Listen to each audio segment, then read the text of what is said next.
देवाला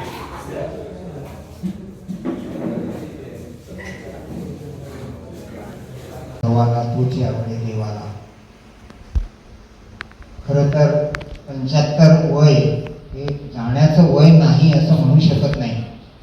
आजचं सरासरी आयुर्मान झालंय त्यानुसार 60-65 वय ओलांडलं जन्माला आलेला माणूस जाणार हे सर्वजण कल्पना करू शकतो. तरीही आपण सर्वजण दुःखी झालो त्यांच्या अचानक जाण्याने. याचं कारण त्यांनी सर्वांना लावलेलं प्रेम. त्यांच्या आयुष्याचंच पूर्ण पट बघितला तर त्यांच्या लहानपणापासून वेगवेगळ्या गोष्टीच्या माध्यमातून ते वेगवेगळ्या व्यक्तींशी जोडले गेले. शालेय आयुष्यात सर्व शालेय विद्यार्थ्यांप्रमाणे होड्या केल्या, टिंगलटवाळी केली, दंगामस्ती केली. तरुण वयात तरुणांना साधेच वागले. प्रौढ होत गेले तसं प्रौढपणाही स्वीकारला. माझ्याशी त्यांचा संपर्क आला किंवा शिक्षकी पेशात असलेले ते आणि मी नुकताच व्यावसायिक सुरुवात करतोय अशा अवस्थेतला मी. माझ्यापेक्षा वयाने 20-1 वर्षां मोठे, पण संघाचं आयु संघातला प्रवेश त्यांच्या आधी 15-17 वर्ष माझा असल्यामुळे ते मला कायम आदर देत आले. मैत्री होती भरपूर. आपल्यापेक्षा वयाने लहान आहे त्याच्यामुळे मदत करण्याची गरज आहे ही जाणीव होती. पण तरीसुद्धा कामातली जबाबदारीची जाणीव अशामुळे पूर्ण आदर देत आले.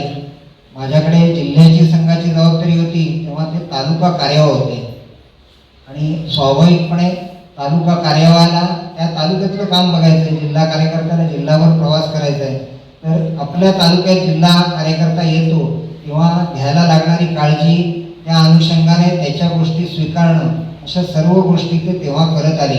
अर्थात आपल्या रेडी भागातील व्यक्तींना रेडीत लावलेली शाखा एवढं त्यांचं संघकाम माहीत असेल, पण अशा शाखा प्रत्येक ठिकाणी लागाव्यात असा त्यांनी तालुकाभर प्रयत्न केला. आणि नंतरच्या काळात संघाची, राष्ट्रीय स्वयंसेवक संघाची जिल्ह्याची जबाबदारी आली किंवा जिल्हा कार्यालय किंवा व्यवस्थात्मक भाग सांभाळणं अशा गोष्टीतही त्यांनी वेळ दिला.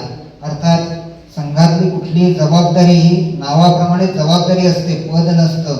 त्यांना काही काळानंतर सांगितलं गेलं की संघाच्या विचाराने चालणारी एक संस्था आहे सेवा भरती, तेव्हाची जनकल्याण समिती. तर आता याचं काम तुम्ही सांभाळायचं आहे.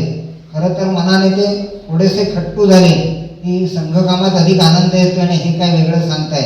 पण संघचालकांनी जबाबदारी दिली म्हटल्यावर त्यांनी कुठलाही आळस कंटाळा न करता ती जबाबदारी स्वीकारली आणि त्या जबाबदारीला पुरेपूर न्याय दिला. ती जबाबदारी सांभाळतानाही त्यांचा सहकारी होता, कायम बरोबर राहणारी व्यक्ती. ती त्यांच्यापेक्षा 25-30 वर्षांनी लहान, पण मित्रत्वाच्या नात्याने वावरत, त्याच्याकडनं समजून घेत, त्याला काही काम शिकवत, अशा पद्धतीने त्यांनी संपूर्ण जिल्हाभर जनकल्याण समितीचं काम उभं केलं. आपल्यापैकी अनेकांनी त्यांचे अनेक पैलू उघडले. अष्टपैलू असा शब्दप्रयोग वापरला जातो, पण त्यांच्या पैलूंची संख्या मोजायला गेलो तर याच्यापेक्षा अधिक पैलू. व्यवसायाने शिक्षक म्हणून शिक्षकी पेशात राहिले, शिक्षक म्हणून काम केलंच. शिक्षकी पेशात राहणारे बरेच असतात, कदाचित आपल्या अर्थार्जनासाठी राहतात, शाळेत जायला लागतं म्हणून शिकवतात, पण यांचा भाव तो नव्हता. शाळेत गेल्यावर शाळेतले सर्व कार्यक्रम माझे आहेत आणि त्या कार्यक्रमातून मला मुलांना घडवायचे ही जाणीव त्यांच्याकडे होती आणि त्याच्यामुळे त्या संदर्भातले सगळे प्रयत्न त्यांनी केले. कलाकार स्वतः अभिनेते होते, दिग्दर्शकही होते, नाट्य निर्मातेही राहिले. एखाद्या ठिकाणी स्वतः काम करणं, एखाद्या नाटकातनं वेगळं आणि एका टीमला घेऊन नाटक उभं करणं हे नाट्यप्रेमींना, नाट्यकर्मींनाच अधिक माहिती आहे. याच्यासाठी सातत्य काय लागतं, परिश्रम काय करायला लागतात. आपला नोकरी व्यवसाय सर्व व्याप सांभाळून त्यांनी हे केलं. याच्याबरोबर शिक्षकी पेशात असताना ते कठोर समीक्षकही होते. कुठल्याही कीर्तनाला, दशावतारी नाटकाला ते प्रेक्षक म्हणून जात आणि तिथे एखादी गोष्ट चुकली, खटकली तर सादर करणाऱ्या व्यक्तीला भेटून ते सांगायचे. कदाचित ते कीर्तन किंवा ते नाटक पूर्ण होईपर्यंत थांबणं याच्यासाठी वेळ काढून आलेले नसायचे, पण काही चुकलंय तरी सांगितलं पाहिजे म्हणून पूर्ण वेळ थांबायचे आणि त्या कीर्तनकाराला, त्या दशावतारी नटांपैकी कोणाला तरी या गोष्टी सांगायचे की प्रत्यक्ष आख्यानात अशी गोष्ट हवी होती आणि ही तुम्ही चुकीची दाखवताय, हे सांगण्याचा रोखोकपणा त्यांच्याकडे होता. निवृत्तीनंतर पूर्वी बालपणी केलेलं थोडंफार काम, कष्टाचे दिवस आणि त्यातनं निवृत्तीनंतर परत एकदा शेती पेशात जावं असं त्यांना वाटलं आणि भात शेतीचाही त्याने 2-3-4 वर्ष आनंद घेतला. भात शेती करणं किती कठीण आहे सर्वांना माहिती आहे आणि ते सुद्धा साठी उलटल्यानंतर करणं, पण तोही त्याने आनंद घेतला. बागायतीचाही आनंद घेतला. आंबा, फणस झाडं लावली आणि फक्त स्वतःपुरती नाही बाळगली, आपल्या झाडावर पिकलेलं फळ आणखी कोणाच्या तरी मुखाला लागलं पाहिजे याची चिंता कायम त्यांना असायची. फळ पिकल्यानंतर काही तासात ते ठराविक ठिकाणी पोचलं पाहिजे आणि दरवेळी वेगळ्या ठिकाणी, म्हणजे प्रत्येकाला वाटेल हे माझ्यासाठी फक्त फळं घेऊन येतात की काय असं वाटावं अशी कितीतरी घरं त्याने निर्माण केली. आडेलीसारखं गाव, तिथनं कुठलंही शहर किंवा तालुका प्लेस 10-15-20 किलोमीटर बाजूला आहे, तरी सुद्धा त्या तालुका ठिकाणी संघ कार्यकर्ते आहेत, तर त्यांच्यापर्यंत हे फळ घेऊन जाणं, आपल्याला परिचित व्यक्तीपर्यंत नेणं, अशा गोष्टी केल्या. मैत्री त्यांची सर्व थरात होती. एखादा मासे विक्रेता, तोही त्यांचा खास मित्र होता. त्या विक्रेत्याकडनं मासे घेणं हे त्याचं अर्थार्जन चालावं याच्यासाठी विचार ते करायचे. वांगणीसारखा, आडेलीपासून वांगणी अंतर किती हे कल्पना आहे. वांगणीतल्या एखाद्या मत्स्य विक्रेत्याला खास ठराविक मासळी मिळाली की त्या सरांकडे नेऊन पोचवली पाहिजे ही जाणीव असायची. सर ती अर्थात विकतच घ्यायचे, त्याला काही पैसे योग्य प्रमाणात मिळतील ही जाणीव ठेवून ते याचीही काळजी घ्यायचे. आणि गेली काही वर्ष ते उपचार घेत होते डॉक्टर परबांचे. तर परबांनाही ही बातमी, डॉक्टरनाही बातमी समजली, तेव्हा त्यांना घरातल्यांना भेटलं पाहिजे असं वाटलं, एवढी त्यांनी मैत्री लावलेली होती. एका बाजूला डॉक्टरांसारखे उच्च विद्याविभूषित आणि दुसऱ्या बाजूला मत्स्य विक्री करणारा, फळ विक्री करणारे कोणीतरी मावशा, मामा, अशांशी त्यांची एकदम खास मैत्री होती. प्रत्येकाला वाटावं की हे आपल्याशी जोडून आहेत.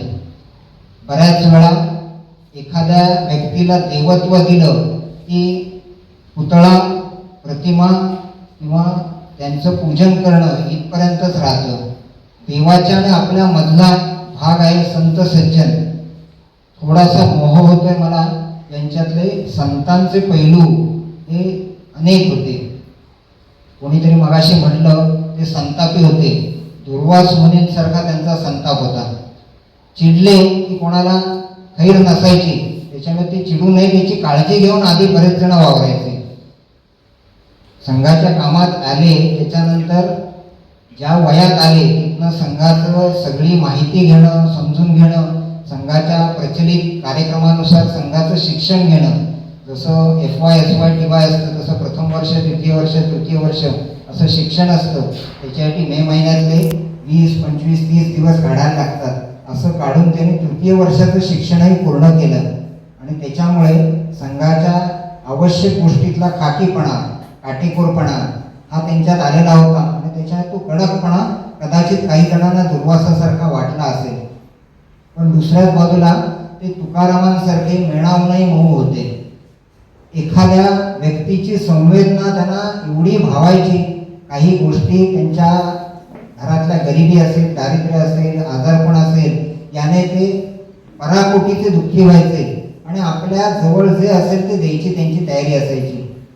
शिक्षकी पेशात स्वतः होते, बाई प्राथमिक शिक्षिका, त्याच्यामुळे घरात पैसा होता, येत होता, परत येणार ही खात्री होती. एवढ्यानेच सगळेजण दातृत्वाच्या भावाने जात नाहीत. कर्णाची दानशूरता नसेल पण तुकारामांची दानशूरता होती की माझं घर चाललं नाही तर मी बघून घेईन पुढच्या वेळी काय करायचं. आत्ता किराणा घरात नसला तरी चालेल, पण आत्ता याची गरज आहे ती भागवली पाहिजे. एकनाथांची गोष्ट सांगितली जाते की विंचू जेव्हा बुडत होता तेव्हा त्याला वाचवायला परत परत प्रयत्न करत राहिले.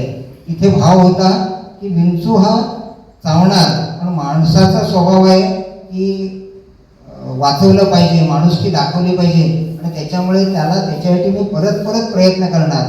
दातृत्व होते, त्यांचे अनुभव कटू होते. बऱ्याच जणांना त्याने रक्कम दिली, देताना खरं तर अपेक्षा होती आत्ता तुझी गरज आहे म्हणून देतो, परत कर, तुझ्याकडे जेव्हा पैसे येतील तेव्हा परत कर. पण त्यांनी असे किती रक्कम कोणाकोणाला दिली आणि ती आजतागायत त्यांना परत मिळाली नाही, तेही कदाचित सांगू शकणार नाही. एवढ्या प्रमाणात या चुका परत परत करत गेले. एखादा नवीन व्यक्ती समोर यायची तेव्हा हे सगळं आठवायचं त्यांना, कुठेतरी कोणाकडे तरी ते बोलून दाखवायचे की याच्यापूर्वी मी दिले, परत आले नव्हते, त्याच्यामुळे देताना विचार केला पाहिजे खरं तर, पण आत्ता गरज आहे त्याची, घेऊन टाक. अशा पद्धतीने ती रक्कम त्याला पोचवायची. संत रामदासांनी बलोपासना केली. स्वतः फार शारीरिक व्यायाम आणि आसनं, सूर्यनमस्कार याचं स्वतः पालन केलं आणि त्याच्यासाठी मारुतीची उपासना करण्यासाठी ठिकठिकाणी मारुती मंदिरं उभारली. तशाच पद्धतीने त्यांनी सुद्धा स्वतः अंतिम क्षणापर्यंत व्यायाम केला, शरीर कमावलं, आणि प्रत्येकाचं शरीर व्यवस्थित असलं पाहिजे याची काळजी ते घ्यायचे. माझ्या क्लासवर आले आणि एखादा मुलगा तुंदील तनू दिसला तर आठवणीने त्याला सांगायचे की व्यायाम करतोयस ना, काहीतरी चालू ठेव, सूर्यनमस्कार करणं चांगलं राहील. येत नसेल तर तिथे घालून दाखवायची त्यांची तयारी असते. सूर्यनमस्कार माहिती आहे का, तुला घालून दाखवतो, अशा पद्धतीने घालतात. तर अशा पद्धतीने रामदासांचं कार्यही त्यांनी चालू ठेवलं. संत ज्ञानेश्वरांनी गीता प्राकृतात आणली, सर्वसामान्यांना समजेल अशी आणली.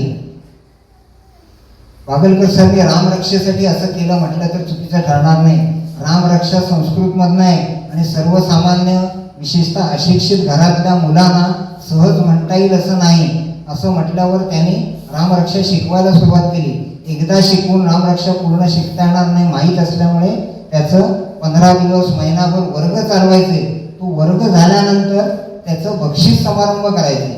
स्वतःच आयोजन सगळ्याचे, प्रायोजकही तेच, बक्षीसही तेच ठरवायचे आणि ते देण्यासाठी कोणाला तरी आमच्यासारख्यांना बोलवायचे. फक्त खुर्ची उभवणारे आम्ही, करणारे तेच असायचे. सगळं घडवायचे, रामरक्षा शिकवायचे, रामरक्षा अधिक चांगली येते का परीक्षण करवायचे, आणि चांगली रामरक्षा म्हणणाऱ्यांना काही बक्षिसं मिळाली पाहिजेत ही जाणीव असायची. कितीतरी अशी उदाहरणं सांगता येतील. आपणही सर्वजण व्यक्त झालेलो आहोत. आपल्याला त्यांच्यापासून प्रेरणा घेणं हा फार मोठा भाग राहील आणि ते आपण करू शकतो असं काम आहे. ज्योत से ज्योत जलाते चलो असं म्हटलं जातं. बागलकर सरनी रेडीमध्ये संघशाखा सुरू केली.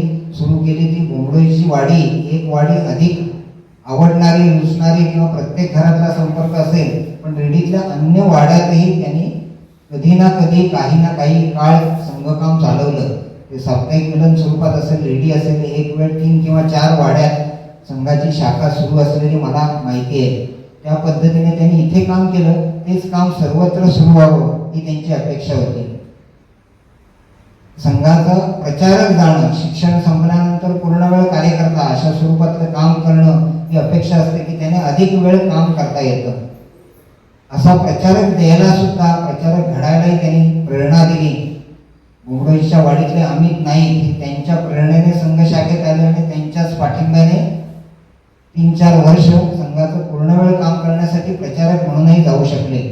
अर्थात प्रचारक जाऊन आला की आपली जबाबदारी संपली असं मानणारे नव्हते. त्यांचं अर्थार्जन व्यवस्थित व्हावं, व्यवसाय नोकरी नीट व्हावा याच्यासाठी ते कायम मदत करत आले. सक्रिय मदत असायची. गरज लागेल तिथे अर्थ वापरायलाही त्यांनी कधी कमी केला नाही. पैसा हवाय तेव्हा दिला, बाकी मदत पुरवली, काही चांगल्या व्यक्तींच्या ओळखी करून दिल्या आणि त्याने तो अधिक स्थिर होईल या पद्धतीचा प्रयत्न केला. आपल्यालाही या सगळ्या विचारातनं संघाचं काम संघ कार्यकर्त्यांना किंवा संघ परिचितांना पुढे नेता येईल. नाट्यप्रेमींना नाट्यकला, अभिनय आणि या संदर्भातलं काम पुढे नेता येईल. साहित्यप्रेमी, भाषाप्रभू ते स्वतः होते, तर साहित्यप्रेमींना साहित्यातलं काम पुढे नेता येईल. आपल्याला त्यांच्या आयुष्यातल्या घडलेल्या कुठल्याही कणाने आपल्याला वाटत असेल की हा कण मी उचलू शकतो, तर तो कोण उचलून आपण पुढे जावं. त्यांचं आयुष्य सेवा ही यज्ञकुंड समिधा सम हमजले अशा पद्धतीने राहिलं. कार्यमग्नता जीवन अवावे, मृत्यू ही विश्रांती असं म्हणत त्यांनी कार्य चालू ठेवलं. पण त्यांचं कार्य पुढेही चालू ठेवायचं असेल तर आपल्या सर्वांना यातलं योगदान द्यायला लागेल. आणि आजच्या प्रसंगी आपण अशी प्रार्थना करणं की घरातल्यांना आर्थिक अधिक पाठबळ देणारी गोष्ट असेल आणि बागलकर सरना चिरशांती मिळवून देणारी असेल. ईश्वर अशा चांगल्या व्यक्तीला शांती मिळवून देईलच, पण आपणही या संदर्भात काही कार्य करणं ही खऱ्या अर्थाने श्रद्धांजली राहील असं बोलतो आणि थांबतो.